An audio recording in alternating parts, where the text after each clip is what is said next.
അപ്പോൾ ഇന്ന് ഞാൻ വന്നിട്ടുള്ളത് യൂട്യൂബിൽ വളരെ കോൺട്രവേഴ്ഷ്യലായിട്ട് നടക്കുന്ന ഒരു സബ്ജക്റ്റിനെ കുറിച്ച് സംസാരിക്കാൻ വേണ്ടിയിട്ടാണ്. ഞാൻ ചാനലിൻ്റെ പേരൊന്നും പറയുന്നില്ല, എതിർ നിൽക്കുന്ന ചാനലിൻ്റെ പേര് പറയുന്നില്ല. പക്ഷേ കുറച്ച് കോമൺ ആയിട്ട് കേട്ടപ്പോൾ നമുക്കും കൂടെ ഫീൽ ചെയ്യുന്ന കുറച്ച് കാര്യങ്ങളുണ്ടായിട്ടുണ്ടായിരുന്നു. ഒന്നാമത്തെ കാര്യം, കുക്കിംഗ് വീഡിയോസ് എടുക്കുന്നത് തേങ്ങ തിരുങ്ങുന്നു, കറി ഉണ്ടാക്കുന്നു, മുളക് കറി ഉണ്ടാക്കുന്നു, അങ്ങനെ കറി ഈ പറയുന്നത് ഈ വീഡിയോസ് എടുക്കുന്നത് ഭയങ്കര ബുദ്ധിമുട്ടാണ്. ഉള്ള സത്യം പറയാണല്ലോ. ഇപ്പോൾ എടുത്തു തുടങ്ങിയപ്പോൾ എനിക്കറിയാം എത്രത്തോളം റിസ്ക് എടുത്താണ് ഈ വീഡിയോസ് എല്ലാം ചെയ്യുന്നത്. ഓരോ ആംഗിളിൽ നിന്നും നമ്മൾ ഓരോ വീഡിയോസും ഷൂട്ട് ചെയ്തിട്ട് വേണം ഒരു വീഡിയോ ആക്കി നിങ്ങളുടെ മുമ്പിൽ എത്തിക്കാൻ. അപ്പോൾ ഇത് ഈസി അല്ല. ഒരാൾ ചെയ്യുന്ന വീഡിയോസിനെ ഒരിക്കലും താഴ്ത്തി പറയരുത്. അവർ എത്രത്തോളം എഫേർട്ട് ഇട്ടാണത് ചെയ്യുന്നതെന്ന് നിങ്ങൾക്കറിയില്ല. അപ്പോൾ പിന്നെ അതിനെക്കുറിച്ച് നിങ്ങൾ സംസാരിക്കുന്നത് ശരിയല്ല. പിന്നെ ബ്യൂട്ടി ടിപ്സ് അവരുടെ ചാനലിൽ പ്രത്യേകം പറഞ്ഞിട്ടുണ്ട്. ബ്യൂട്ടി ടിപ്സ് അവർ ചെയ്യും. അതുപോലെ തന്നെ കോപ്പിറൈറ്റ്, അവരുടെ ഏതെങ്കിലും ഒരു കോണ്ടൻറ്റ് എടുത്ത് വെച്ച് സംസാരിക്കുകയോ എന്തെങ്കിലും കോപ്പിറൈറ്റ് ആ ഒരു രീതിയിൽ വരുവാണെങ്കിൽ അവർ കോപ്പിറൈറ്റ് കൊടുക്കും, അല്ലെങ്കിൽ അവർ ലീഗലി നീങ്ങും എന്നുള്ളത് അവർ വ്യക്തമായിട്ട് പറഞ്ഞിട്ടുള്ളൊരു കാര്യമാണ്. അത് രണ്ടാമത്തത്. പിന്നീട് ഇത് ആദ്യമായിട്ടുണ്ടാകുന്ന സംഭവങ്ങളൊന്നും അല്ല. 6-7 വർഷങ്ങൾക്ക് മുമ്പേ ഈ യൂട്യൂബിൽ ഇങ്ങനത്തെ അടികളും വഴക്കുകളും ഒക്കെ നടന്നിട്ടുണ്ട്. അന്ന് ഇത്ര റിയാക്ഷൻ വീഡിയോസ് ചെയ്യാൻ ആളുകളില്ലായിരുന്നു എന്നുള്ളതാണ് വാസ്തവം. വളരെ കുറച്ച് റിയാക്ഷൻ വീഡിയോസ് അന്നൊക്കെ ഉള്ളായിരുന്നു. അങ്ങനെ ചെയ്യുന്ന ആൾക്കാർ വളരെ കുറവേ ഉള്ളായിരുന്നു. ഇപ്പോൾ ഒരുപാട് യൂട്യൂബേഴ്സ് റിയാക്ഷൻ വീഡിയോസ് ചെയ്യുന്നതുണ്ടായത് കാരണമാണ് ഇപ്പോൾ ഇത്രയൊക്കെ റിയാക്ഷൻ വീഡിയോസ് പുറത്ത് വരുന്നത്. പിന്നെ നിങ്ങൾ അതുപോലെ ഒരു കാര്യം മനസ്സിലാക്കേണ്ടതെന്ന് വെച്ചാൽ, അവർ ഒരു പ്രോഡക്റ്റിൻ്റെ പേരിലാണ് ഈ ഒരു ഇത് മൊത്തം ഡിസ്കഷൻസ് മൊത്തം നടക്കുന്നത്. ആ ഒരു പ്രോഡക്റ്റിന് വൈറ്റ് കാസ്റ്റ് കൂടുതലാണ്. ഏത് സൺസ്ക്രീനാണ് വൈറ്റ് കാസ്റ്റ് ഇല്ലാത്തത്? എല്ലാ സൺസ്ക്രീനും വൈറ്റ് കാസ്റ്റ് ഉണ്ട്. മിക്ക സൺസ്ക്രീനുകൾക്കും വൈറ്റ് കാസ്റ്റ് ഉണ്ട്. പിന്നെ ജെല്ലി ടൈപ്പ് സൺസ്ക്രീനൊക്കെ ഉണ്ടെങ്കിൽ മാത്രമേ ഉള്ളൂ വൈറ്റ് കാസ്റ്റ് ഇല്ലാത്തത്. പിന്നെ ഒരു കാര്യമെന്ന് വെച്ചാൽ, നിങ്ങൾ സബ്സ്ക്രൈബേഴ്സിന് പറ്റിയൊരു തെറ്റെന്ന് വെച്ചാൽ, നിങ്ങൾക്ക് എപ്പോഴും വെളുക്കണം, പെട്ടെന്ന് വെളുക്കണം. സബ്സ്ക്രൈബേഴ്സിന് മാത്രമല്ല, എല്ലാവരും പറയുന്നത് വെളുക്കണം, പെട്ടെന്ന് സൗന്ദര്യം ഉണ്ടാവണം. ചിലപ്പോൾ അവരെ സംബന്ധിച്ചിടത്തോളം അവർക്ക് ജന്മനാ കിട്ടിയതായിരിക്കും അവരുടെ സ്കിന്നിൻ്റെ ആ ഒരു കോംപ്ലക്ഷനും ബ്ലഷും, അല്ലെങ്കിൽ അവർ ഫുഡ് കഴിക്കുന്നതിനനുസരിച്ചായിരിക്കും. ഞാൻ ഇതിനു മുമ്പ് എൻ്റെ വീഡിയോ 6 വർഷം മുമ്പ് തുടങ്ങിയപ്പോൾ എൻ്റെ സെക്കൻഡ് വീഡിയോ എന്ന് വെച്ചാൽ നിങ്ങൾക്ക് എങ്ങനെ സുന്ദരിയാവാം. നമ്മളുടെ കോൺഫിഡൻ്റാണ് നമ്മളെ സുന്ദരികളാക്കുന്നത്. നമ്മളുടെ സംസാരവും നമ്മളുടെ പ്രവൃത്തിയും നമ്മളുടെ ശൈലിയുമാണ് നമ്മളെ സുന്ദരികളാക്കുന്നത്. നമ്മൾ കഴിക്കുന്ന അകത്തോട്ട് കൊടുക്കുന്ന ഭക്ഷണത്തിൻ്റെയാണ് നമുക്ക് പുറത്ത് വരുന്ന ഗ്ലോയും കാര്യങ്ങളും ഒക്കെ. ചിലരുടെ സ്കിന്നിന് എന്തുപയോഗിച്ചാലും കുഴപ്പങ്ങളൊന്നും ഉണ്ടാവത്തില്ല. ചിലരുടെ സ്കിൻ അങ്ങനെയാണ്.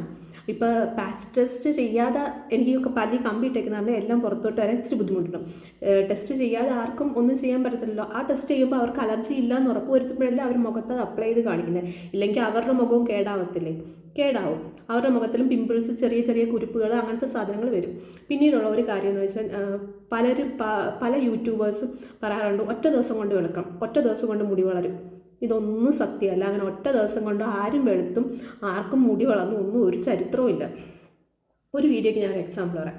ഇപ്പോൾ ഇങ്ങനെ ഒരു യൂട്യൂബർ 2 കൈ വെച്ചിട്ട് കാണിക്കുന്നുണ്ട്. ഈ കൈക്ക് നിങ്ങൾ കമ്പയർ ചെയ്ത് നോക്കും, ഈ ക്രീം ഇട്ടപ്പോൾ ഈ കൈക്ക് വെള്ളം കൂടിയിട്ടുണ്ടെന്നും പറഞ്ഞിട്ട്.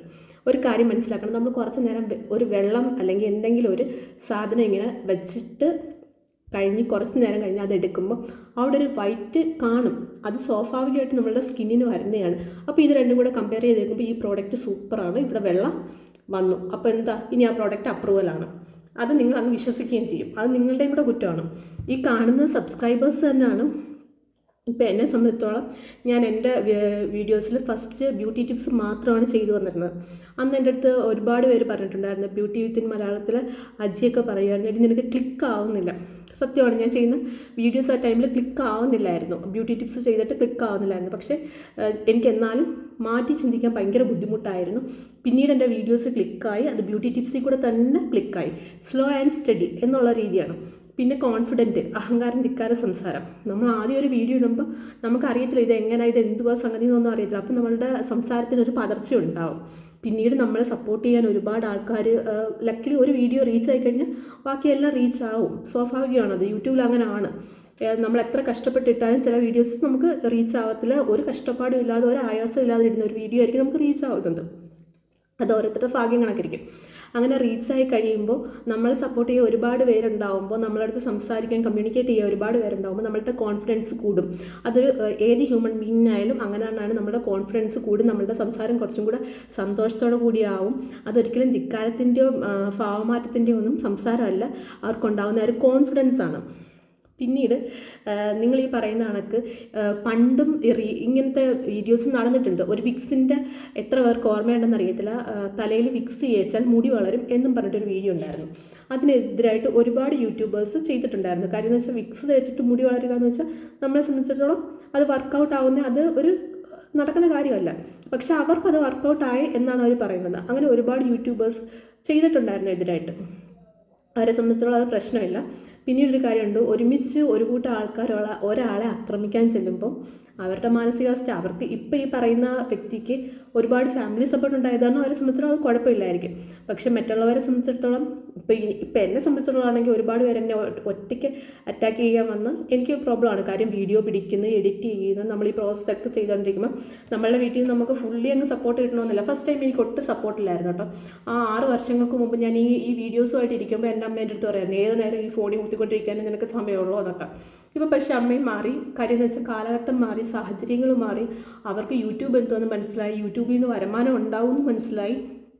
നമ്മൾ വീഡിയോസ് ഇടുന്നതിന് ഇപ്പോൾ ആരും ഒന്നും പറയില്ല. എന്നാലും ചില സമയത്തൊക്കെ അമ്മ പറയാറുണ്ട്, ഈ ഫോണിൽ കുത്തിക്കൊണ്ട് നേരം ഇരിക്കുന്നത്, വോയിസ് ഓവർ കൊടുക്കണം, നമുക്ക് വീഡിയോ എടുക്കണം, വീഡിയോ എഡിറ്റ് ചെയ്യണം, വോയിസ് ഓവർ കൊടുക്കണം. അപ്പോൾ നിങ്ങൾ വിചാരിക്കും നിങ്ങൾ ഇത് കാശ് മോഹിച്ചാലേ ഇത് ചെയ്യുന്നു. സത്യം, ആരും കാശ് മോഹിക്കാതെ യൂട്യൂബിലൊന്നും ചെയ്യത്തില്ല. ദാനത്തിന് വേണ്ടിയിട്ട് ആരും ഒന്നും വന്ന് ചെയ്യാറില്ല. എല്ലാവരും കാശ് മോഹിച്ചാണ് ചെയ്യുന്നത്. റിയാക്ഷൻ വീഡിയോ ചെയ്യുന്നവരായാലും കാശ് മോഹിച്ചാണ് ചെയ്യുന്നത്, അല്ലാത്ത വീഡിയോ ചെയ്യുന്നവരായാലും കാശ് മോഹിച്ചാണ് ചെയ്യുന്നത്. പിന്നെ പ്രൊമോഷൻ വീഡിയോസ് വരുന്നതെന്ന് വെച്ചാൽ ഒരാളുടെ സബ്സ്ക്രൈബേഴ്സിനെയും വ്യൂസിനെയും ഡിപ്പെൻഡ് ചെയ്താണ് പ്രൊമോഷൻ വീഡിയോസ് വരുന്നത്.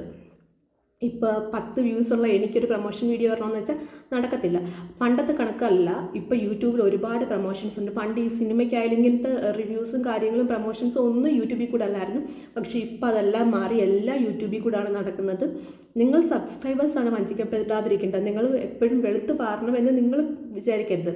ഇപ്പോൾ സെലിബ്രിറ്റീസ് ആയാലും അവർ അതിൻ്റെ ട്രീറ്റ്മെൻറ്റ് എടുത്തിട്ടാണ് വെളുക്കുന്നത്. ആയാലും ഹെയർ ട്രാൻസ്പ്ലാന്റേഷൻ ആയാലും ഹെയർ ഗ്രോത്ത് ആയാലും എല്ലാം അവരിപ്പോൾ അതിൻ്റെ ടാബ്ലറ്റ് എടുക്കും. ഒരു ഏജ് കഴിഞ്ഞാൽ അതിന് വേണ്ടുന്ന ടാബ്ലറ്റ് ഒക്കെ കഴിക്കും. നമ്മളാണെങ്കിൽ ഒരു 35 കഴിഞ്ഞാൽ നമ്മൾ ഇങ്ങനെ നമ്മളുടെ ശരീരത്തിൽ ഏത് ഹോർമോണാണ് കുറവ്, എന്തുവാ നമുക്ക് കുറവെന്നൊക്കെ നോക്കി നമ്മൾ ടാബ്ലറ്റ് എടുക്കാറുണ്ടോ? നമ്മളാരും അങ്ങനെയൊന്നും ചെയ്യാറില്ല. നമ്മൾ ദിവസം എങ്ങനെയെങ്കിലും ഒരു ദിവസം എങ്ങനെ തള്ളി നിൽക്കും, അല്ലെങ്കിൽ ഒരു ദിവസത്തെ കാര്യങ്ങൾ എങ്ങനെ നോക്കാൻ പറ്റും എന്നുള്ളത് മാത്രമേ നമ്മൾ ചിന്തിക്കാറുള്ളൂ. ഇപ്പോൾ ഒരു ഹെയർ ഫാൾ വന്നാൽ അയ്യോ അത് വൈറ്റമിൻ ഡിയുടെ അങ്ങനെ എങ്ങനെയൊന്നും ആരും നോക്കാറില്ല. ഇതിനു മുമ്പ് ഞാനൊരു വീഡിയോ ഇട്ടിട്ടുണ്ടായിരുന്നു, വൈറ്റമിൻ ഡി എനിക്ക് കുറഞ്ഞിട്ട് ഡിപ്രഷനും ഹെയർ ഫോളും എന്നൊരു വീഡിയോ.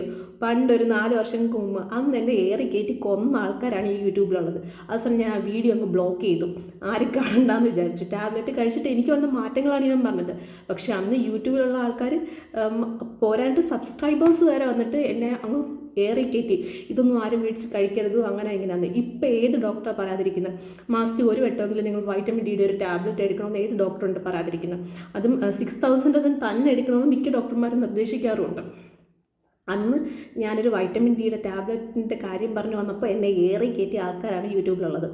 പിന്നെ ഞാൻ പണ്ട് ഈ റിയാക്ഷൻ വീഡിയോസ് ഒന്നും ചെയ്യത്തില്ലായിരുന്നു. കാര്യം റിയാക്ഷൻ വീഡിയോ ചെയ്യത്തില്ലെന്നല്ല, എന്തെങ്കിലും ആർക്കെങ്കിലും ഒരു ഇത് വന്ന് ഞാൻ മൈൻഡ് ചെയ്യത്തില്ലായിരുന്നു. ആ വിക്സിൻ്റെ വീഡിയോ ഒക്കെ വന്ന സമയത്ത് ഞാൻ നെവർ മൈൻഡ്, എന്തെങ്കിലും ആവട്ടെ, എൻ്റെ ചാനലിൽ എൻ്റെ വ്യൂവേഴ്സ്, എൻ്റെ സബ്സ്ക്രൈബേഴ്സ് അവരാരും പോകരുത്, ഞാൻ എൻ്റെ ചാനലിനെ സേഫാക്കി മുമ്പോട്ട് പോകണം. അതായിരുന്നു എൻ്റെ ഒരു ആറ്റിറ്റ്യൂഡ്. ഇപ്പോൾ എനിക്ക് തോന്നി എന്തോ റിയാക്ട് ചെയ്യണം. നിങ്ങളിങ്ങനെയൊക്കെ പുച്ഛിച്ച് ഓരോ വീഡിയോസ് ചെയ്യുന്നവരെ പുച്ഛിച്ച് പറഞ്ഞപ്പോൾ എനിക്ക് തോന്നി. പണ്ടാണെങ്കിൽ കുറേ ഹോണസ്റ്റ് റിവ്യൂസ് ഉണ്ടായിരുന്നു. ബ്ലഷ് വിത്ത് ആഷ്, ഉണ്ണി, അശ്വിൻ മലയാളം അവരൊക്കെ ചെയ്യുന്നതെന്ന് വെച്ചാൽ ഹോണസ്റ്റ് റിവ്യൂ. ബ്ലഷ് വിത്ത് ആഷ് ഐശ്വര്യ ഒരു രക്ഷയില്ല.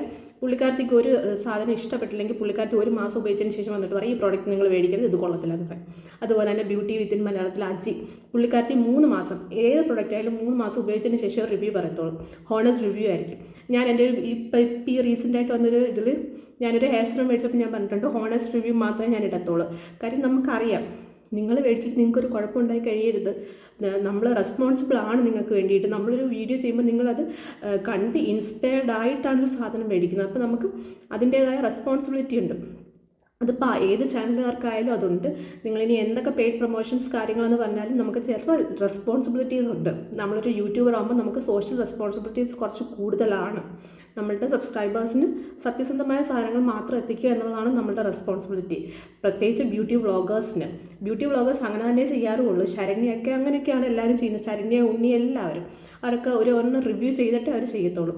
പിന്നെ സംഭവിച്ച് കുറ്റം പറഞ്ഞ് അങ്ങോട്ടും ഇങ്ങോട്ടും അടിയിട്ടിട്ടൊന്നും ഒരു കാര്യമില്ല. ഇത് യൂട്യൂബിലുള്ള കാര്യമാണ്. ഈ കുത്തും വെട്ടിക്കുത്തും ഒക്കെ അവരവർക്ക് വ്യൂസ് കൂടും. ഇപ്പോൾ എതിരെ നിൽക്കുന്ന ആളെ കുറ്റം പറഞ്ഞിട്ട് ഇവർക്ക് വ്യൂസ് കൂടും, അല്ലെങ്കിൽ സബ്സ്ക്രൈബേഴ്സ് കൂടും. അത് സ്വാഭാവികമായിട്ട് എല്ലായിടത്തും നടക്കുന്ന കാര്യമാണ്. ഒരാളെ കൊന്ന് വേറൊരാളെ തിന്നുക എന്നുള്ളത് അതിപ്പോൾ ആദ്യമായിട്ടൊന്നും അല്ല. സോ ഇത്രേ എനിക്ക് പറയാനുള്ളൂ.